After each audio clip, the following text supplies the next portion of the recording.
নমস্কাৰ বন্ধুসকল, আপোনালোকক আমাৰ ইউটিউব চেনেলে স্বাগতম জনাইছোঁ আৰু এই মুহূৰ্তত দিব লৈছোঁ এটা ভাল খবৰ। কাৰণ চিনেমা জগতৰ এখন চৰ্চিত ছবি প্ৰতিঘাতৰ বৰ্তমান অহা কাইলৈ গান ৰিলিজ হ'বলৈ গৈ আছে আৰু লগতে পোষ্টাৰো ৰিলিজ হ'বলৈ গৈ আছে। চিনেমাখনৰ অভিনেত্ৰী অমৃতা গগৈয়ে সমূহ অসমবাসী ৰাইজকে উপস্থিত থাকিবলৈ কামনা কৰে। গতিকে আহকচোন সেই ভিডিঅ'টো আগবঢ়াওঁ। নমস্কাৰ, মই অমৃতা। আপোনালোক আটাইকে দীপাৱলীৰ বহুত বহুত শুভকামনা আৰু আপোনালোকক জনাও যে আমাৰ এখন নতুন ছবি প্ৰতিঘাত অহা 6 ডিচেম্বৰত চিনেমা গৃহলৈ আহি আছে আৰু তাৰ আগে আগে দেৱালী শেষ কৰিয়ে আপোনালোকৰ বাবে আমি আগবঢ়াই দিব বিচাৰিছো এই চিনেমাখনৰ পোষ্টাৰ আৰু গীতসমূহ।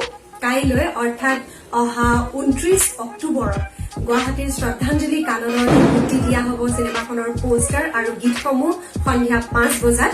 গতিকে আপোনালোক আটাইৰে উপস্থিতি আমি কামনা কৰিলো। অসমৰ চলচ্চিত্ৰ জগতৰ বহু শিল্পীৰ সমাহাৰ ঘটিব আমাৰ এই অনুষ্ঠানটিত। সংগীত শিল্পীৰ লগতে অভিনয় শিল্পীসকল থাকিব। গতিকে আশা কৰো আপোনালোকক লগ পাম কাইলৈ অৰ্থাৎ অহা 29 অক্টোবৰত 5 বজাৰ পৰা সন্ধিয়া 5 বজাৰ পৰা গুৱাহাটীৰ শ্ৰদ্ধাঞ্জলি কাননত প্ৰতিঘাতৰ গীত আৰু পোষ্টাৰ ৰিলিজ ফাংচনত। Thank you and wish you all a very happy and